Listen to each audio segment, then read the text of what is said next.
के किए जाए और शास्त्र के अनुसार किए जाए। अकुशल कर्म यानी जो कामना सहित और शास्त्र के विरुद्ध किए जाए। अकुशल कर्म नहीं करने चाहिए कि इस व्यक्ति की सहायता करने पर मेरा स्वार्थ सिद्ध होगा। तो अकुशल कर्म यानी सकाम कर्म का त्याग ही करना चाहिए। सबके हित के लिए कार्य करना या और बदले में कुछ न चाहना, ये कुशल कर्म है। उन्हें तो करना ही है, पर राग पूर्वक नहीं करना। दूसरे में दोष दृष्टि नहीं हो तो ही समझना चाहिए कि मैंने राग पूर्वक नहीं प्रेम पूर्वक कार्य करा है।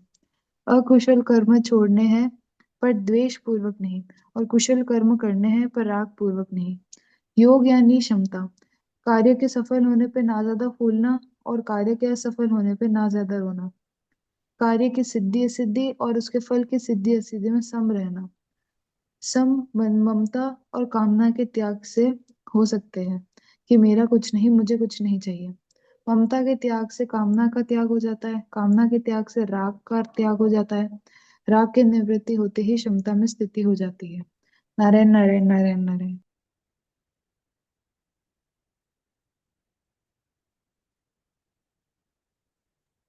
जीसा गीता जी का श्लोक पठन। हाँ, आज चौथे अध्याय का 32वां श्लोक है। तो आप लोग अपनी अपनी गीता जी खोल लीजिए, चौथे अध्याय का 32वां श्लोक निकाल लीजिए। एवं बहुविधा यज्ञा वितता ब्रह्मणो मुखे कर्मजान् विद्धि तान् सर्वान् नेव कर्मजान् विद्धि तान् सर्वान् नैवं ज्ञात्वा विमोक्ष्यसे। एवं बहुविधा यज्ञा वितता ब्रह्मणो मुखे कर्मजान् विद्धि तान् सर्वान् नैवं ज्ञात्वा विमोक्ष्यसे।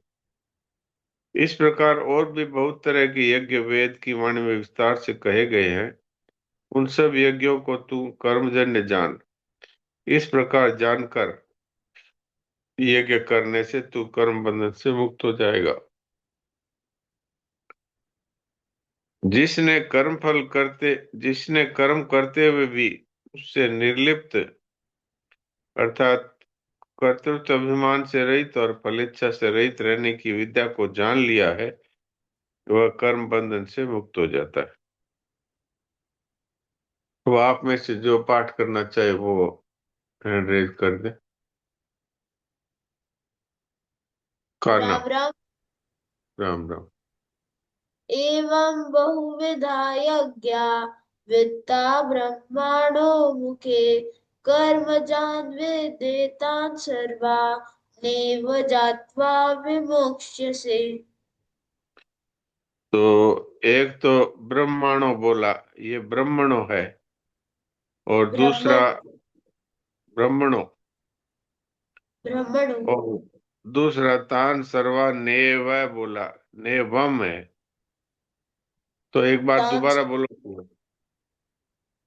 एवं बहुविधा यज्ञा वित्ता ब्रह्मणो मुखे कर्मजान् विद्यातान् सर्वा नैव ज्ञात्वा विमोक्ष्यसे। नहीं है, नेवम है, नेवम ज्ञात्वा विमोक्ष्यसे। नैवं ज्ञात्वा विमोक्ष्यसे। हाँ, अब ठीक। नारायण नारायण बोल जी। नारायण नारायण। सुनील दास। हाँ, राम राम महाराज जी। राम राम। एवं बहुविधा यज्ञा वितता ब्राह्मणो मुखे कर्म जाना विद्धि तान् श्रवान् एवं गीत्वा विमोक्षसे। तो आपने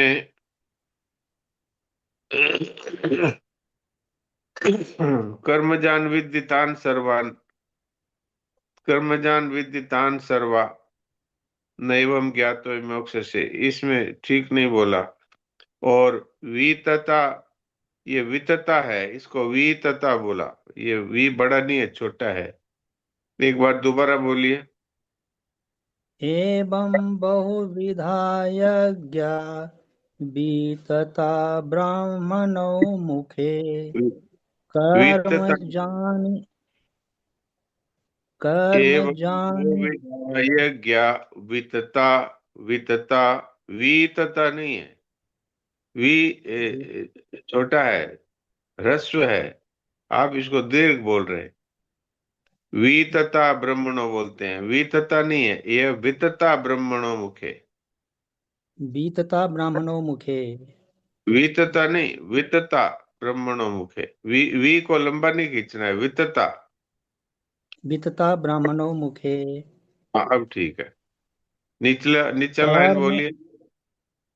कर्म जानवी विद्धि तान् श्रवाण एवं ज्ञात्वा विमोक्ष्यसे।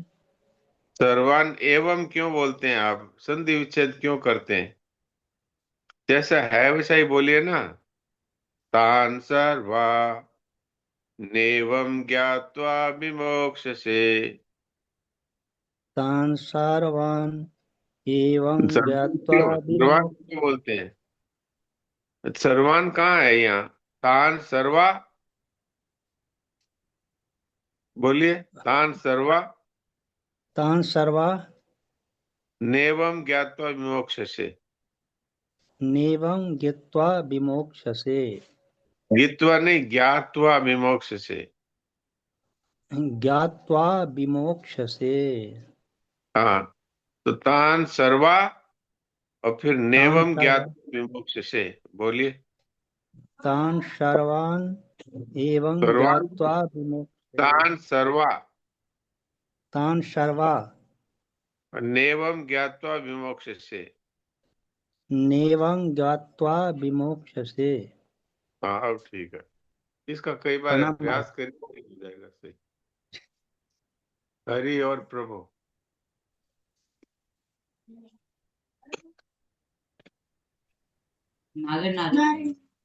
एवं बहुविद्या यज्ञा वितता ब्रह्मणो मुखे कर्मजान् विद्धि तान् सर्वानेवं ज्ञात्वा विमोक्ष्यसे। हाँ, लेकिन बहुविद्या क्यों बोला?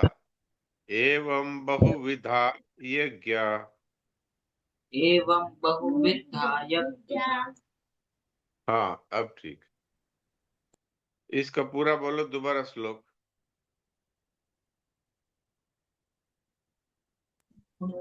एवं बहुविद्या यज्ञा वितता ब्रह्मणो मुखे कर्मजान् विद्धि तान् सर्वानेवं ज्ञात्वा विमोक्ष्यसे। हाँ, अब ठीक। हाँ जी, तो अब आज रविवार है, तो भक्तमाल सुना दीजिए। राम राम जी सा। आज राम राम। कबीरदास चरित्र पढ़ने की बारी थी, पिछली बार बात हुई थी इस तरह से। हाँ, तो कबीरदास चरित्र पढ़िए। जी, नारायण नारायण। नारायण नारायण। भक्ति विमुख जो धर्म सोई अधर्म करी गायो, जोग यज्ञ व्रत दान भजन बिनु तुच्छ दिखायो। हिंदू तुरक प्रमाण रमेनी सबदी साखी, पक्षपात नहीं बचन सब ही के हित की भासी। आरूढ़ दशा हवे जगत पर मुख देखी नाहिन बनी, कबीर कानी राखी नहीं वर्णाश्रम सठ दर्शनी। श्री कबीरदास ने भक्तिहीन सदर्शन एवं वर्णाश्रम धर्म को मान्यता नहीं दी। वे भक्ति से विरुद्ध धर्म को अधर्म ही कहते थे। उन्होंने बिना भजन के योग यज्ञ व्रत और दान आदि को व्यर्थ सिद्ध किया। उन्होंने अपने बीचक रमेनी शब्दी और साखियों में किसी मत विशेष का पक्षपात न करके सभी के कल्याण के लिए उपदेश दिया। हिंदू मुसलमान सभी के लिए उनके वाक्य प्रमाण हैं। वे ज्ञान एवं पराभक्ति की आनंदमयी अवस्था में सर्वदा स्थित रहते थे। श्री कबीरदास जी ने किसी के प्रभाव में आकर मुंह देखी बात नहीं कही। वे जगत के प्रपंचों से सर्वथा दूर रहे। संत कबीरदास जी का जीवन चरित संक्षेप में इस प्रकार है। उच्च श्रेणी के भक्तों में कबीर जी का नाम बहुत आदर और श्रद्धा के साथ लिया जाता है। इनकी उत्पत्ति के संबंध में कई प्रकार की किंवदंतियां है। कहते हैं जगत गुरु रामानंद स्वामी के आशीर्वाद से ये काशी की एक विधवा ब्राह्मणी के गर्भ से उत्पन्न हुए। लज्जा के मारे वह नवजात शिशु को लहरतारा के ताल के पास फेंक आई। नीरू नामक एक जुलाहा इस बालक को अपने घर उठा लाया। उसी ने उस बालक को पाला पोसा। यही बालक कबीर कहलाया। कुछ कबीरपंथी महानुभावों की मान्यता है कि कबीर का आविर्भाव काशी के लहरतारा तालाब में कमल के एक अति मनोहर पुष्प के ऊपर बालक रूप में हुआ था। एक प्राचीन ग्रंथ में लिखा है कि किसी महान योगी के औरस और प्रीतिची प्रतीची नामक देवांगना के गर्भ से भक्तराज प्रहलाद की कबीर के रूप में संवत 1455 जयेश शुक्ल पूनम को प्रकट हुए थे। प्रतीची ने उन्हें कमल के पत्ते पर रखकर लहरतारा तालाब में तैरा दिया था और नीरू नाम के जुलाहा दंपति जब तक आकर उस बालक को नहीं ले गए तब तक प्रतीची उनकी रक्षा करती रही। कुछ लोगों का यह भी कथन है कि कबीर जन्म से ही मुसलमान थे और सयाने होने पर स्वामी रामानंद के प्रभाव में आकर उन्होंने हिंदू धर्म की बातें जानी। ऐसा प्रसिद्ध है कि एक दिन एक पहर रात रहते ही कबीर पंचगंगा घाट की सीढ़ियों पर जा पड़े। वहीं से रामानंद जी स्नान करने के लिए उतर करते थे। रामानंद जी का पैर कबीर के ऊपर पड़ गया। रामानंद जी चट राम राम बोल उठे।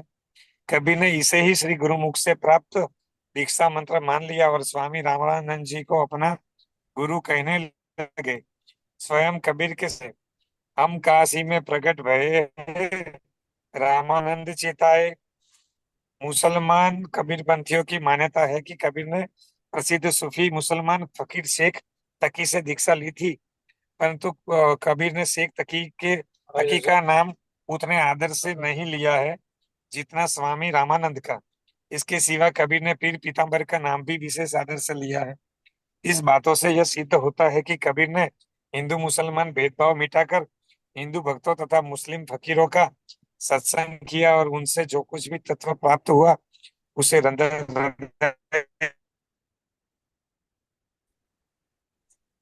जन्म कबीर के एक पुत्र और एक पुत्री थी। पुत्र का नाम था कमाल और पुत्री का कमाली। इनकी स्त्री का नाम लोई बतलाया जाता है। इस छोटे से परिवार के पालन के लिए कबीर को अपने कंधे पर कठिन परिश्रम करना पड़ता था। घर में साधु संतों का जमघट रहता ही था, इसलिए कभी कभी इन्हें आके मस्ती का मजा भी मिला करता था। कबीर पढ़े लिखे नहीं थे, स्वयं उन्हीं के शब्द है, मसी कागज छुयो नहीं, कलम गही नहीं हाथ। कबीर की वाणी का संग्रह बीजक के नाम से प्रसिद्ध है। इसके 3 भाग है, रमेनी, सबद और साखी। भाषा खिचड़ी है। पंजाबी, राजस्थानी, खड़ी बोली, अवधी, पूर्वी, ब्रज भाषा आदि कई बोलियों का पंचमेल है। श्री कबीरदास जी सिद्ध संत थे। इनके चमत्कारों के अनेक प्रसंग आज भी जन सामान्य में प्रचलित है, परंतु इनका उद्देश्य सिद्धि का चमत्कार प्रदर्शन नहीं, अपितु संत भगवान की महिमा का ख्यापन और भगवत भक्ति का प्रचार प्रसार था। कहते हैं कि एक बार प्रयाग में कुंभ के अवसर पर श्री कबीरदास जी भी वहां गए थे तथा तत्कालीन यवन सुल्तान भी मुसलमान फकीर शेख तकी को लेकर गया हुआ था। एक दिन वह श्री त्रिवेणी जी के किनारे खड़ा था। श्री कबीरदास जी भी स्नान करने के लिए वहां आए थे। उसी समय एक मृत बालक का शव बहता चला आ रहा था। शेख तकी ने सुल्तान को दिखाकर कहा, हुजूर देखिए कैसा सुंदर बालक है, दुनिया से चल बसा। सुल्तान ने श्री कबीरदास जी की ओर संकेत करते हुए शेख तकी से कहा, ये साहब से मिले हुए हैं तो जिंदा कर सकते हैं। कबीरदास जी को लगा कि यह सुल्तान अपनी सल्तनत के नशे में मेरी भक्ति, प्रभु के प्रति श्रद्धा और विश्वास को चुनौती दे रहा और एक मुसलमान फकीर के सन्मुख मेरी हंसी उड़ा रहा है। अतः उन्होंने उसको पुकार कर कहा, हे बालक तू कहाँ जा रहा है, हाँ मेरे पास। वह बालक जीवित हो गया। पति के पास आकर उनके चरणों में प्रणाम किया। इस अद्भुत चमत्कार को देखकर बरबसी सुल्तान के मुख से निकल पड़ा, कमाल है। इस पर श्री कबीरदास जी ने उस बालक का नाम ही कमाल रख दिया और उसे अपना पुत्र बना लिया। इस प्रकार की कथा कमाली के विषय में भी प्रसिद्ध है। वह एक राजकन्या थी। छोटी अवस्था में ही उसकी मृत्यु हो गई थी। राजा ने अपने कुल की प्रथा के अनुसार उसे पृथ्वी में समाधि दे दी। फिर उसे पता चला कि श्री कबीरदास जी परम सिद्ध संत है और वे मरे हुए को भी जिंदा कर देने में समर्थ है। तब तक कमाल के जीवित हो जाने की घटना सर्वविदित हो चुकी थी। तब राजा ने श्री कबीरदास जी को बुलवाया। राजा की प्रार्थना पर श्री कबीरदास जी ने यह कहकर पुकारा कि बेटी, तुम्हारे पिता बुला रहे हैं, जीवित होकर चली आ। परंतु वह नहीं जीवित हुई। तब श्री कबीर जी ने पुनः कहा कि अच्छा बेटी, तुम्हारे पिता कबीर बुला रहे हैं, जीवित होकर चली आ। इतना कहते ही वह समाधि में से जीवित निकलकर बाहर आ गई। राजा रानी बहुत प्रसन्न हुए। वे प्रेम पूर्वक उसे गोद में लेकर घर ले जाने लगे। तब उस राजकन्या ने कहा कि मैं जिस पिता के नाम पर जीवित हुई हूँ, उन्हीं के साथ जाऊंगी। राजा रानी ने भी उस रानी ने भी उसे श्री कबीरदास जी के ही चरणों में डाल दिया। इनके संबंध में इसी प्रकार की एक और कथा प्रसिद्ध है। एक बार बलख बुखारा के बादशाह का पुत्र मर गया। उसे किसी से ज्ञात हुआ कि भारत में अनेक बड़े बड़े सिद्ध फकीर हैं जो मृत व्यक्ति को भी जिंदा कर देते हैं। अतः उसने अपने पुत्र को जीवित कराने के लिए अपने वजीर को किसी संत को लाने के लिए भारत भेजा। वह समय भक्ति काल था। ऐसे अनेक सिद्ध संत थे जो मुर्दे को भी जिंदा करने में सक्षम थे, परंतु मुस्लिम राष्ट्र में जाने को कोई तैयार नहीं हुआ। अंत में वजीर श्री कबीरदास जी के पास आया और उनसे प्रार्थना की। कबीरदास जी तैयार हो गए। वजीर इन्हें बड़े आदर के साथ बलख बुखारा ले गया। वहां भी इनका बड़ा आदर सत्कार हुआ और उन्हें उस स्थान पर ले जाया गया जहाँ शहजादी का शव रखा हुआ था। बादशाह, वजीर और दरबार के दूसरे बड़े ओहदेदार भी वहां हाजिर थे। कबीरदास जी ने शहजादे के शव को संबोधित करते हुए कहा, उठ बादशाह के हुक्म से। परंतु वह शव वैसे का वैसा ही पड़ा रहा। कबीरदास जी ने फिर कहा, उठ खुदा के हुक्म से। फिर भी शव नहीं उठा तो कबीर ने कहा, उठ मेरे हुक्म से। उनके इतना कहते ही वह बालक तुरंत जीवित होकर उठ बैठा। इस प्रकार श्री कबीरदास जी ने अनेक अद्भुत कर्म किए जो उनके जैसे सिद्ध संत द्वारा ही संभव थे। बुढ़ापे में कबीर के लिए काशी में रहना लोगों ने दुर्भर कर दिया था। यश और कीर्ति की उन पर वृष्टि सी होने लगी। कबीर इससे तंग आकर मगहर चले आए। 1900 वर्ष की 111 वर्ष की 119 वर्ष की अवस्था में मगहर में ही उन्होंने शरीर छोड़ा। संत शिरोमणि कबीर का नाम उनकी सरलता और साधुता के लिए संसार में सदा अमर रहेगा। उनकी कुछ साखियों की वानगी लीजिए। ऐसा कोई ना मिला सत्य नाम का मीत, तन मन मीरक ज्यो सुन बधिक का गीत। सुख के माथे नाम रटे, बलिहारा दुख की जो पल पल नाम रटाए। थीर मन थीर बचन थीर, सूरत निरत थीर होए। कह कबीर इस पलक को कल्प न पावे कोई। माली आवत देखी के कलिया करे पुकार। फूली फूली चुनी लिए काल ही हमारी बारी। सो तो सुपीने मिले, जागो तो मन माही। लोचन राता सुधी हरी, बिछरुत कबहु नाही। हस हस कंत न पाइया, जिन पाया तिन रोया। हाँसी खेले पीऊ मिले, तो कौन दुहागिन होए। चूड़ी पटको पलंग से, चोली लावो आगी। जा कारण यह तन धरा, ना सूती गल लागी। सब रग तात रबाब तन, बीरह बजावे नित। और न कोई सुनी सके कि साई के चित। कबीर प्याला प्रेम का अंतर लिया लगाए। रोम रोम में रमी रहा, और अमल क्या खाए। कबीरदास जी से संबंधित कुछ घटना इस प्रकार है। श्री रामानंद जी का शिष्य बनने की घटना।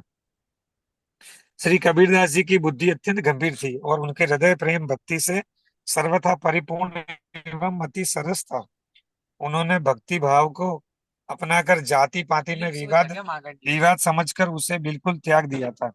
उसी समय एक दिन आकाशवाणी हुई कि अपने शरीर में तिलक रमाओ, आचार्य श्री रामानंद को अपना गुरु बनाओ, गले में तुलसी माला धारण करो। यह सुनकर कबीरदास ने कहा कि मैं उनसे मंत्र दीक्षा कैसे लूंगा। वे मुझे मलेच्छ मानकर मेरा मुख भी नहीं देखना चाहेंगे।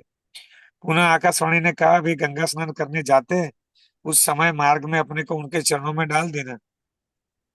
नित्य प्रातःकाल ब्राह्म मुहूर्त में ध्यान मग्न प्रेमावेश से आप गंगा स्नान करने जाते थे। श्री कबीरदास जी गंगा घाट की सीढ़ी पर लेट गए थे। यथा समय श्री स्वामी जी पधारे, उनका श्री श्रवण चरण कबीर जी के सिर पर पड़ गया। सहसा उनके मुख से निकला राम राम। कहो श्री कबीरदास जी ने राम नाम को मंत्र दीक्षा के रूप में ग्रहण कर लिया। इस प्रकार आप श्री स्वामी जी के शिष्य बनकर घर को चले आए।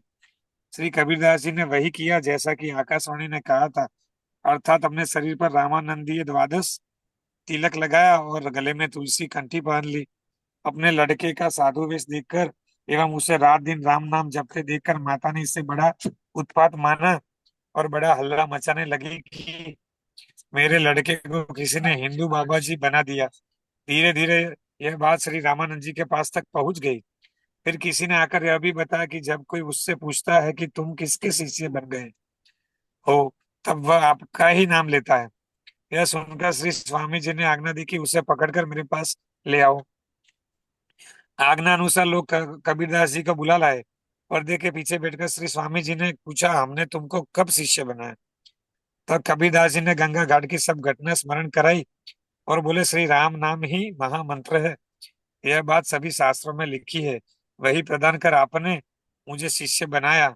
यह सुनकर श्री स्वामी जी अति प्रसन्न हुए और पर्दा खोलकर बाहर आए तथा कबीरदास जी को छाती से लगाकर बोले, वत्स तुम्हारा सिद्धांत सत्य है। श्री राम नाम को ही हृदय में धारण की करो। श्री प्रियादास जी कबीरदास जी द्वारा श्री रामानंद जी को गुरु बनाने की घटना का इस प्रकार वर्णन करते हैं। अति ही गंभीर मति सरस कबीर हियो, लियो भक्ति भाव जाति पाति सब टारिये। भई नभ बानी दे तिलक रमानी करो, करो गुरु रामानंद घरे माला धारिये। देखे नहीं मुख मेरो मानी के मलेच्छ मुको जात, नहान गंगा रजनी के शेष में आवे सो चलता, परे पग राम कन्हे कहे मंत्र सो विचारिये। कीनी वही बात माला तिलक बनाए गात, मानी उत्पात माता शोर कियो भारी है। पहुंची पुकार रामानंद के पास आनी, कही को पूछे तुम नाम ले उच्चारिये। ले आओ जो बकरी वाको कब हम शिष्य कियो। ले आए करी पर्दा में पूछी कही डारिये। राम नाम मंत्र यही लिखो सब तंत्रनी में, होली पट मिले सांचो मत उधारिये। श्री कबीरदास जी की दिनचर्या और उनका भगवत भाव। और श्री कबीरदास जी जीवन निर्वाह के लिए ताने बाने से कपड़ा बुनते थे, किंतु उनके हृदय में श्री राम जी का नाम रूप मंडराया करता था। वे कपड़ा उतना ही बुनते थे जितने से परिवार का खर्च चल जाए। एक बार बाजार में कपड़ा बेचने के लिए आप खड़े थे कि एक साधु आपके पास आकर बोला कि मुझे कपड़ा दीजिए, मेरे पास पहनने के लिए कुछ नहीं है। तब आप उसे आधा थान फाड़कर देने लगे तो उसने कहा, इस आधे थान से मेरा काम नहीं चलेगा। श्री कबीरदास जी ने कहा, यदि पूरा थान लेने का निश्चय आपने अपने मन में लिया है तो लीजिए, थान ही लीजिए। श्री कबीरदास के घर पर उनकी स्त्री लोई, माता नीमा, पुत्र कमाल और पुत्री कमाली ये सभी रास्ता देख रहे थे। भोजन सामग्री का अभाव था, अतः सभी भूखे थे। कपड़ा बेचकर मूल धन से सूत और मुनाफे से सामान खरीद कर आता था, उसी से निर्वाह होता था। दूसरे दिन के लिए कुछ बचता ही न था। श्री कबीरदास जी ने विचार किया कि घर में सभी भूखे होंगे, खाली हाथ कर क्या करूं। वे बाजार में ही इधर उधर कहीं छिप गए। घर को क्या लेकर आते। पूरा थान का थान तो दान कर चुके थे। भगवान घटघट वासी है। श्री कबीरदास के सच्चे भक्ति भाव को जानकर और घर के लोगों को दुखी देखकर वे व्यापारी केशव बंजारे का रूप धारण करके कर बेलों के ऊपर बहुत सा आवश्यक सामान लाद कर लाए। सब सामान उन्होंने कबीरदास जी के घर में रख दिया और कहा, यह सामान सुविधा के लिए है, इससे आराम से निर्वाह करो। 3 दिन बाद भी जब कबीरदास जी लौटकर घर नहीं आए, तब 2-4 आदमी गए और ढूंढकर उन्हें लिवा लाए। घर आकर कबीरदास जी ने सब बात सुनी कि एक व्यापारी बहुत सा सामान लाकर डाल गया। तो उन्होंने जान लिया कि मेरे कष्ट को देखकर स्वयं भगवान को कष्ट हुआ, तभी उन्होंने सामान पहुंचाने का कष्ट उठाया। विचार कर कि श्री राम रघुवीर ने मुझ पर अत्यंत कृपा की, आप परमानंद में मग्न हो गए। उसी समय भक्तों की भीड़ को बुलाकर श्री कबीरदास जी ने सारा सामान लुटा दिया। ताना बाना कपड़ा बुनाना सब आपने छोड़ दिया। हृदय में आनंद की बाढ़ आ गई। यह सुनकर ब्राह्मणों का धैर्य छूट गया। वे क्रोधित होकर दौड़ते हुए कबीरदास जी के यहाँ आए और बोले, क्यों रे जुलाहे, तूने इतना धन पाया और हम लोगों को नहीं बुलाया। शूद्रों को बुलाकर सब धन उन्हें दे दिया। या तो हमें भी धन दो, या तो हमें भी धन दो। गाड़ी चलो। हाँ, धन दो और नहीं तो यहाँ से बाहर भाग जाओ। श्री कबीरदास जी ने कहा, अब मेरे घर में तो कुछ भी नहीं है। आप लोग घर में घुसकर देख लीजिए। यदि आप नहीं मानते हैं तो यही बैठे, मैं मंडी में जाता हूँ, कुछ मिलेगा तो लाकर दे दूंगा। यह कहकर श्री कबीरदास जी ने बड़ी कठिनाई से अपना पीछा छुड़ाया और मंडी में जाकर छिप गए। इस प्रकार उन्होंने संकट को टूटा।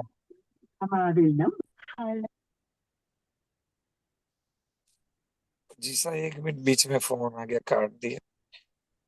आवाज आ रही है जी सर? हाँ, छिप अरे गए। इस प्रकार उन्होंने संकट को टाला।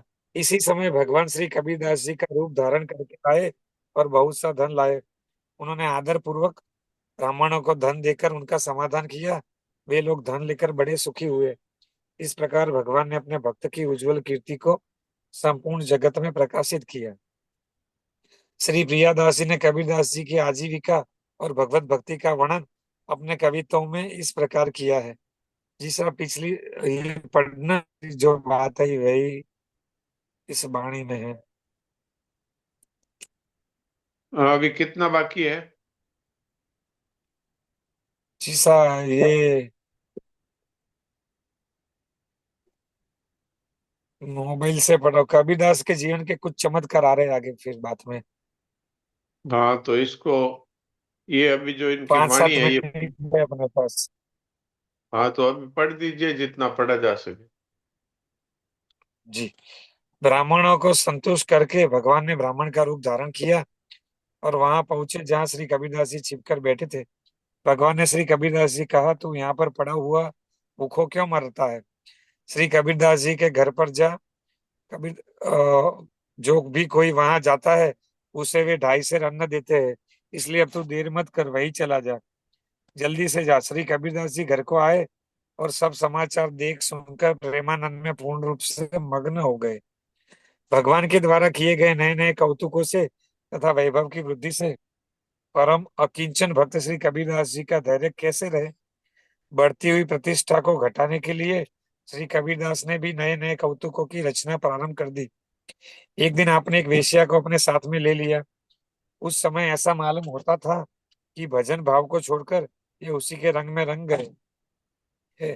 परंतु सच्ची बात तो यह थी कि मुझे कुमार की समझकर लोग मेरे पास न आए, मेरे भजन में बाधा न हो। श्री कबीरदास जी को एक वेश्या के साथ देखकर संत जन डर गए कि श्री कबीरदास जी और यदि माया से मोहित हो सकते हैं तो हम सरीखे साधारण लोग कैसे बचेंगे? और दुष्टों के मन में बड़ा भारी सुख हुआ। वे कहने लगे, हम तो कहते ही थे कि यह ढोंगी है, हमारी बात सच निकली। श्री कबीरदास जी ने जब संत और असंतों के ऐसे भाव जाने तब वे वेश्या को साथ लिए हुए वहां पहुंचे जहां काशी के राजा की सभा लगी हुई थी। राजा ने शिष्य होते हुए भी इनका कुछ भी सम्मान नहीं किया। फिर भी ये वहां बैठ गए और मानसी भाव से जग श्री जगन्नाथ भगवान का ध्यान करने लगे। थोड़ी देर बाद इन्होंने उठकर वहीं अपने पास पात्र से जल गिरा दिया। यह देखकर राजा के मन में कुछ चिंता हुई और उसने पूछा, आपने यह क्या किया? जल क्यों गिराया? श्री कबीरदास जी ने कहा, श्री जगन्नाथपुरी में श्री जगन्नाथ जी का रसोईया भोग का थाल मंदिर में लिए जा रहा था। उसका पैर जलने वाला था, इसलिए आग को बुझाकर मैंने उसकी रक्षा की है। यह सुनकर सभी को बड़ा आश्चर्य हुआ। राजा ने उसकी जांच के लिए आदमी भेजे। उन्होंने लौटकर समाचार दिया था, श्री कबीरदास जी की बात सत्य है, बिल्कुल सत्य है। राजा ने मन में अपना अपराध मानकर रानी से कहा, श्री कबीरदास जी की यह बात तो सत्य निकली। राजसभा में कृपा करके पधारे। मैंने उनका अपमान किया, इसलिए मेरे मन में बड़ा भारी दुख है। इस अपराध से बचने के लिए मैं कौन सा उपाय करूं? रानी ने कहा कि उन्हीं की शरण में जाने से काम बनेगा। तब राजा ने घास का एक बड़ा भारी बोझ सिर पर रख लिया और गले में कुल्हाड़ी बांध ली। इस प्रकार भाव में भीगे हुआ राजा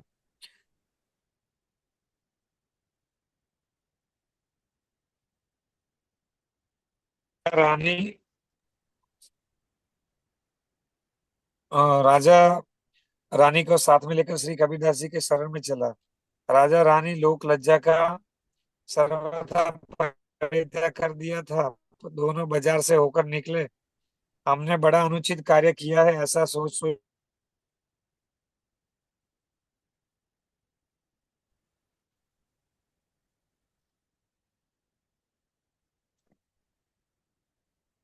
दूर से राजा को आते देखा तो अत्यंत व्याकुल हो गए। वे उठकर राजा के पास आए और उन्होंने घास का बोझ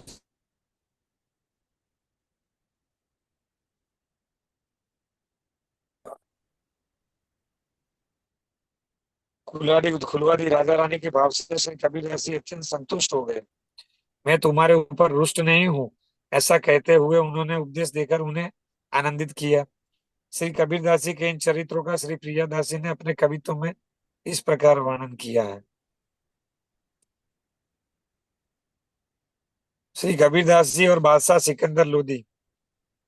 श्री कबीरदास जी की बढ़ती हुई महिमा को देखकर ब्राह्मणों के हृदय में ईर्ष्या पैदा हो गई। इस समय भारत का तत्कालीन बादशाह सिकंदर लोदी काशी आया हुआ था। भक्ति विमुख ब्राह्मणों ने श्री कबीरदास जी की माता को भी अपने पक्ष में कर लिया और इकट्ठे होकर सिकंदर लोदी के दरबार में गए। सबों ने पुकार की कि इस कबीरदास ने सारे गांव को दुखी कर रखा है, मुसलमान होकर हिंदू बाबा जी बन गया है, किसी धर्म को न मानकर ढोंग फैलाता रहा है। बादशाह ने तुरंत आज्ञा दे दी कि उसे अभी पकड़कर मेरे पास ले आओ, मैं उसे देखूंगा कि वह कैसा मक्कार है। बादशाह की आज्ञा पाकर सिपाही लोग श्री कबीरदास जी को ले आए और बादशाह के सामने खड़ा कर दिया। तब किसी काजी ने श्री कबीरदास जी से कहा कि ये बादशाह सलामत है, इन्हें सलाम करो। इन्होंने उत्तर दिया कि हम श्री राम के अतिरिक्त दूसरे किसी को सलाम करना जानते ही नहीं है। श्री कबीरदास जी की बातें सुनकर बादशाह ने इन्हें लोहे की जंजीरों से बंधवाकर गंगा जी के धारा में डुबो दिया, परंतु ये जीवित ही रहे। लोहे की जंजीरें न जाने कहाँ गई। ये गंगा जी की धारा से निकलकर तट पर खड़े हो गए। पश्चात बादशाह की आज्ञा से बहुत सी लकड़ियों में इन्हें दबाकर आग लगा दी गई। उस समय नया आश्चर्य हुआ, सभी लकड़ियां जलकर भस्म हो गई और इनका शरीर इसी प्रकार चमकने लगा, जिसे देखकर तपे हुए सोने की चमक भी लज्जित हो जाए। जब यह उपाय भी व्यर्थ हो गया तो एक मतवाला हाथी लाकर उनके ऊपर लपझपटाया गया, परंतु लाख प्रयत्न करने पर भी हाथी श्री कबीरदास जी के पास नहीं आया। बड़ी जोर से चिंगाड़ कर वह दूर भाग जाता था। इनके समीप में हाथी के न आने का कारण यह था कि स्वयं श्री राम जी सिंह का रूप धारण कर श्री कबीरदास जी के आगे बैठे थे।